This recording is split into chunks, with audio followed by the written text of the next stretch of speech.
Hey, it's Ryan. I'm gonna throw some washers and drink some whiskey today. And I got my good friend Simon with me. Well, hey, buddy. You're so cute. You're so cute. Good boy. We just got done playing and he's a little wore out. So he needs a belly rub. Don't you? Don't you? Oh, what a cutie. Oh, I love my dogs. They're so great. Look at that little face. Oh, buddy. All right. Well, so if you hear any barking, that's the reason why right there. He hates himself some bicyclists. That is for sure.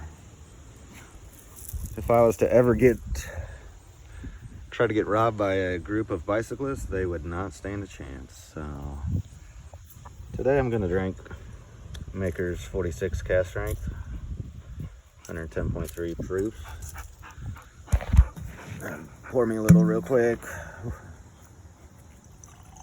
Simon, you want some tea? You want some tea? Oh, pause it there for a second.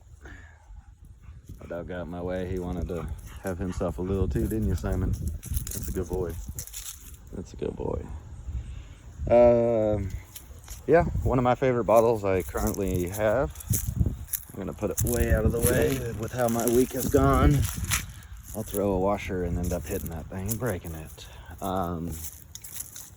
Yeah, one of my favorite bottles I currently have, and I'd recommend it if you've drank whiskeys for a very long time or just starting it. It's an excellent bottle. So there he is. Look at him right by the board. He knows what's coming. A little windy out here today, so we're gonna change the angle up, make sure all you don't hear is just wind. So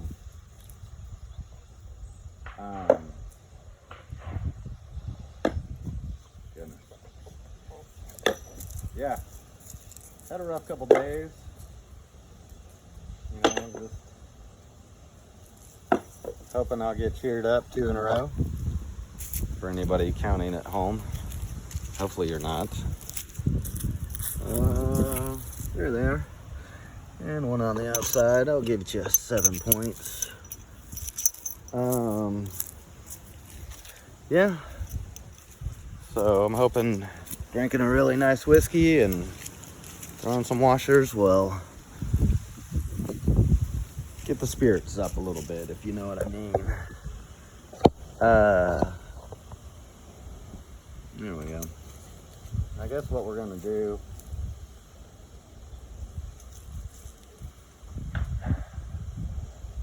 you hear gunfire, do not panic. That's what that pop was you just heard there. Brother lives down, can't really see his house, lives down there. I'm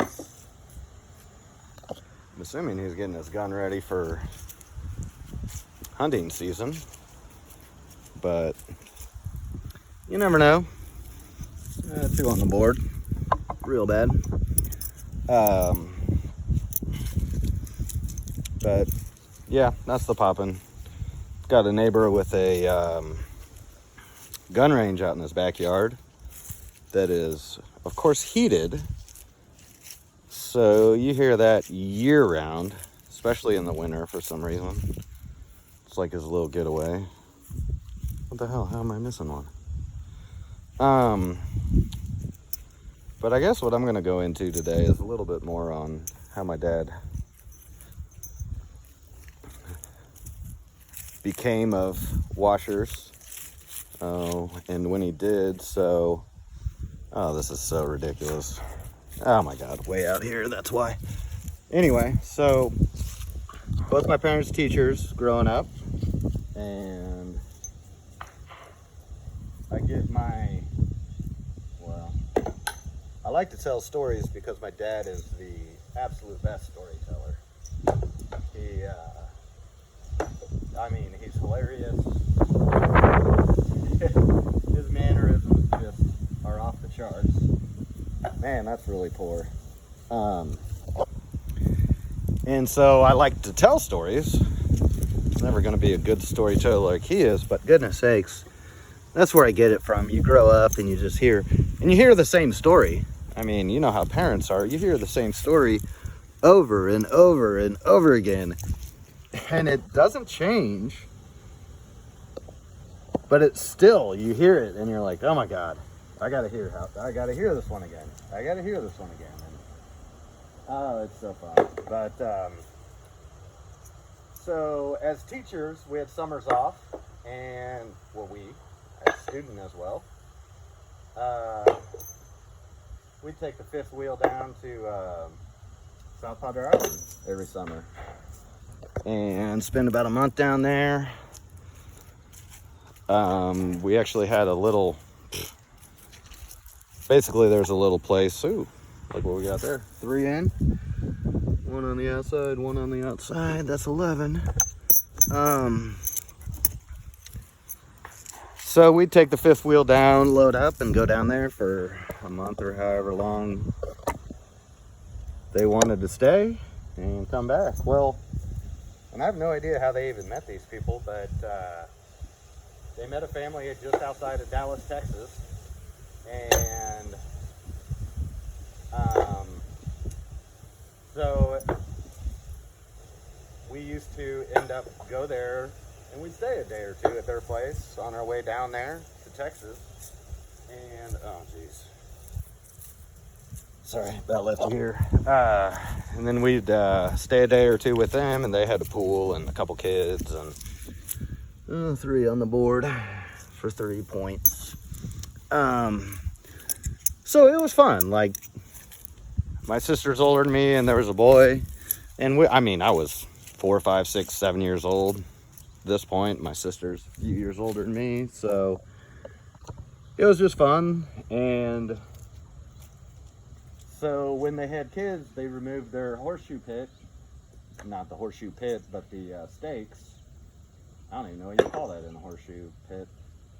And they'd bury a plastic cup and throw washers at them so the kids wouldn't get hurt and whatnot. And so my dad loved it, loved playing horseshoes, grew up in western Kansas, so not a whole lot to do out there. We got 7 points this time. So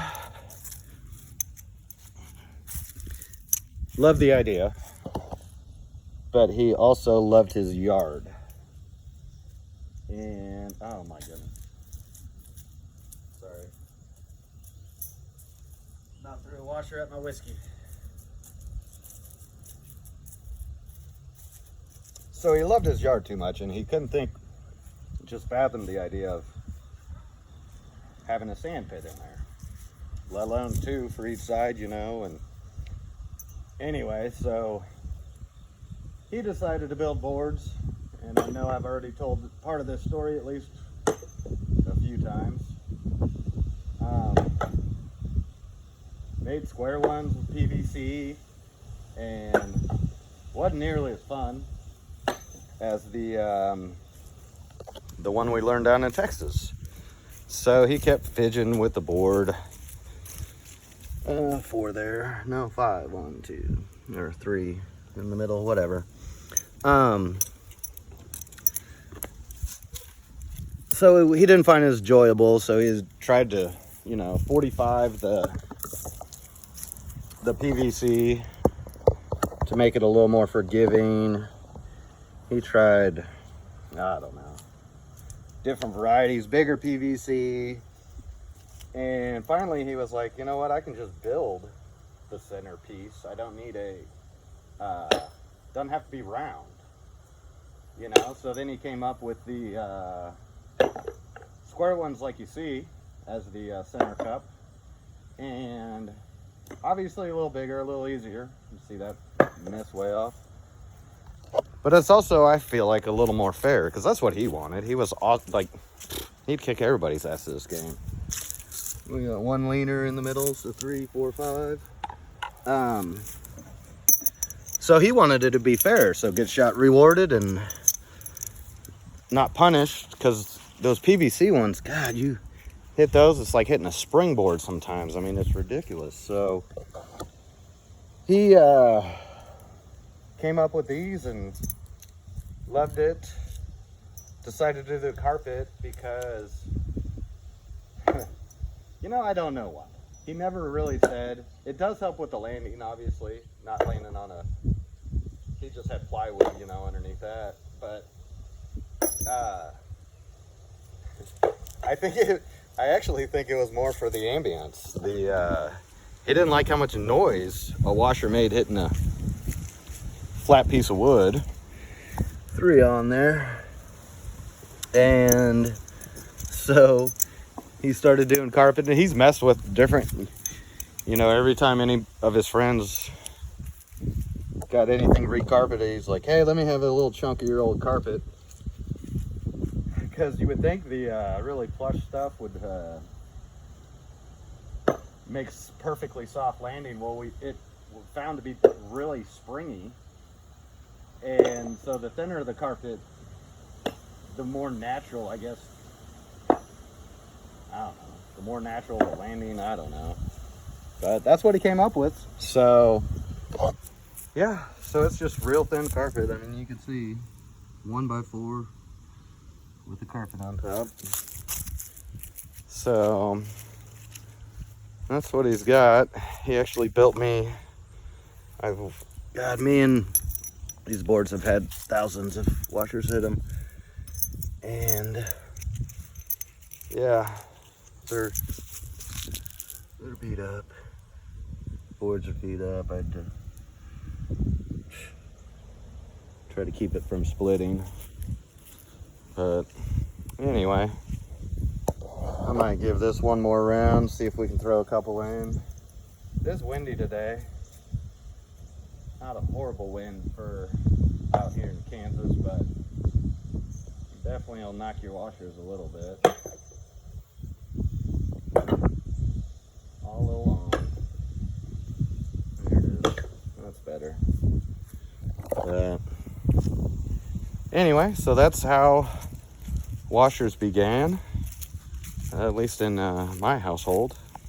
We got 4 on the board. 1, 2, 3, 4. Oh, and 1 in. That'll get you 7. But yeah, I guess I'll tell you one more,